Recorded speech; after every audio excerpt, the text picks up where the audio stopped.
Bonjour à tous, c'est Franck. Et écoutez, je suis en vacances et j'avais une petite pensée pour vous. Alors, Nelson Mandela disait il n'y a aucune gloire à viser petit, à voir petit. Et en fait, je partage complètement son opinion, à savoir que si vous visez petit, si vous vivez comme un petit, si vous pensez comme un petit, et ben en fait, vous resterez petit. C'est comme ça, ce sont des lois universelles au même titre que si vous faites toujours la même chose, vous obtiendrez toujours les mêmes résultats. C'est simple, ce sont des lois universelles. Alors ce que je voulais vous dire par là, c'est que je posais une question la semaine dernière à un élève en lui disant « Mais tu t'imagines dans 20 ans, est-ce que tu vas penser à ce que tu seras dans 20 ans ?» Waouh. Il me dit « Non, bah pas du tout. » Et en fait, la particularité, c'est que vous devez savoir ce que vous allez être dans 5 ans, 10 ans, 20 ans. C'est important. Pourquoi c'est important? Parce que vous allez mettre un process cérébral, un process en fait qui fait que vous allez construire, vous allez prendre des décisions, vous allez mettre en place des actions en fait pour réaliser votre objectif. Voilà. Et c'est impensable pour moi de ne pas avoir d'objectif à court, moyen, long terme. Parce que c'est ce qui va permettre votre réussite. Alors si je vous dis ça, c'est que j'ai construit ma vie comme ça et j'ai aidé les autres à construire, mes élèves et ainsi de suite, à construire une vie, on va dire, avec chaque fois des échéances. Alors, attention, un objectif, c'est pas seulement je vais faire ça dans 10 ans, 15 ans. Et non, ça va beaucoup plus loin. Pour qu'il soit efficace, il faut plusieurs paramètres. Le premier paramètre, c'est que cet objectif doit être précis et doit être clair.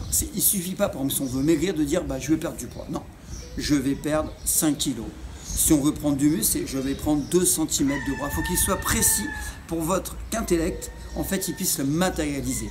Et comme ça, ce sera beaucoup plus motivant. Ensuite, il faut qu'il soit mesurable. Est-ce que j'y arrive, est-ce que j'y arrive pas? Vous allez pouvoir, en fait, mettre en place, en fait, des actions pour remettre en phase votre objectif. Ensuite, il faut qu'il soit quelque chose d'agréable. Il faut que ce soit attrayant. Donc, encore une fois, ce que vous devez aimer. Là, je parle souvent de vocation. Si vous n'aimez pas ce que vous faites, vous ne réussirez pas parce que vous ne mettrez pas l'énergie pour obtenir cet objectif. Ensuite, il faut que ça soit réalisable. Alors, vous allez me dire, ouais, mais tu dis souvent qu'on peut faire des trucs fous. Oui, mais il faut que ce soit réalisable. Si, imaginez, je veux être champion olympique de patinage artistique, c'est pas possible. Il faut que ce soit réalisable. Alors, ça peut être fou, mais réalisable. D'accord? Pour vous, il faut que vous sentiez que ce soit possible. Même si c'est difficile et même si c'est fou, ça peut être réalisable quand même. Et ensuite, très important, il va falloir le limiter dans le temps. C'est qu'en fait, on ne peut pas dire un jour je serai ci. Ça ne veut rien dire, je serai riche. Un jour je serai musclé. Non. Dans 2 ans, j'aurai 2 cm de bras en plus. Dans 5 ans, j'aurai un tour de taille beaucoup plus fin. Dans 3 ans, je gagnerai 10 000 € par mois. C'est ça en fait, il faut que ce soit clair, précis. Pour ça, quand les gens parlent d'objectifs, la problématique, c'est qu'en fait, ils n'ont pas vraiment les outils pour que ça soit réalisable. Et moi, ce que je propose à travers mes formations, justement, c'est avec des outils simples, applicables de suite, vous puissiez obtenir rapidement ce que vous souhaitez et avoir la meilleure version de vous-même. Encore une fois, ce qui est intéressant dans la vie, c'est de progresser, c'est de faire en sorte de s'améliorer et d'obtenir ce que l'on veut. Et du coup, on prend confiance en soi, on est motivé et surtout, on est heureux. Voilà, c'était... Là, je vais mon petit café, j'avais une petite pensée pour vous. Je dis, tiens, je vais leur parler de ça, si ça peut vous aider.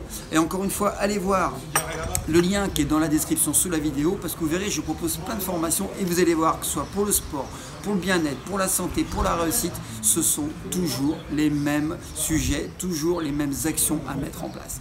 Je vous dis à bientôt. Il fait un peu frais là, il fait 13 degrés, mais ça, j'ai mon petit café. Boule Graisse, je vous rappelle, le café Boule Graisse. Et je vous dis à bientôt, c'est toujours un plaisir de vous retrouver. Ciao!